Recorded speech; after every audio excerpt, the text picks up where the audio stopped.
My name is Tim Khan. I live in South London in Tooting, and I'm 60 years old, and I've got an inherited scar that they don't know which number. My name's Toyah with 32 years old, and I've got Friedreich's ataxia.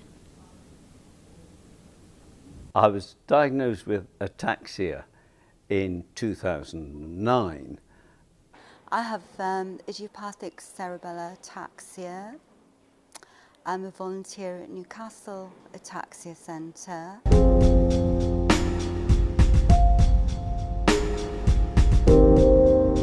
My ataxia is spinocerebellar, and it's idiopathic, which means they don't know what caused it.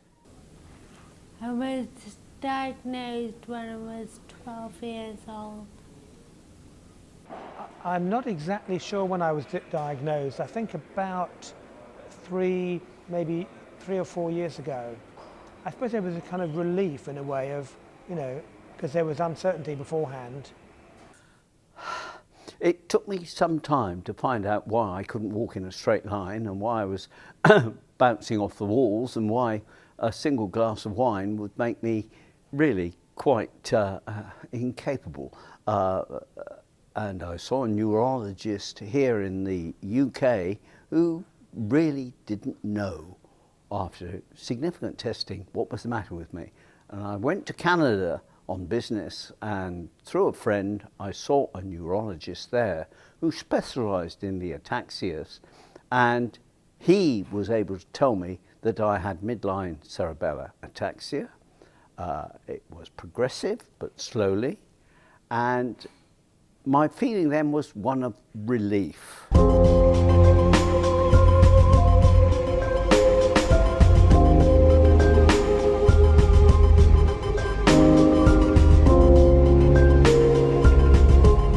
About a year or so to get used to the diagnosis, and I think I was quite obsessed with it for about a year, and I was feeling quite sort of sorry for myself. I remember when I was getting diagnosed, the doctor actually said we're on a very short path to finding a discovery, and at the time I thought, I can't cope with this for another 2 years, because at 12 years old, that's what you think about.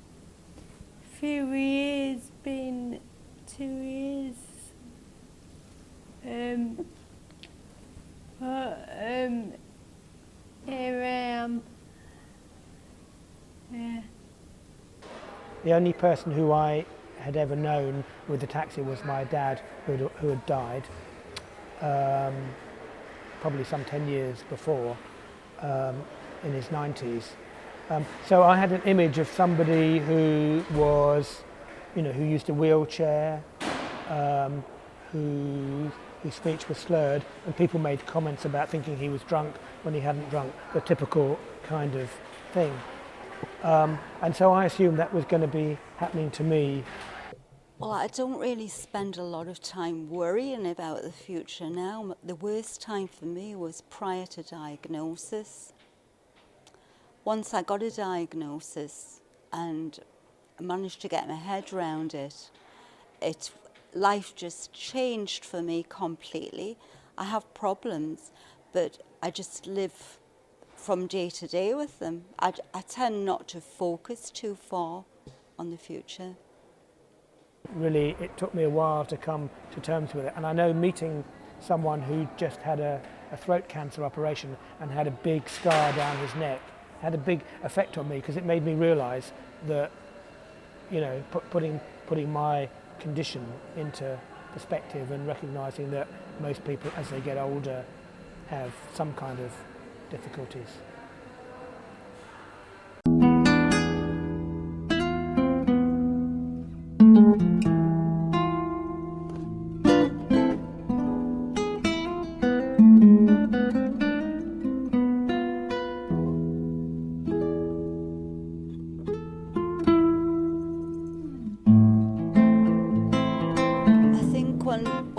he's first diagnosed, they're just in a complete turmoil.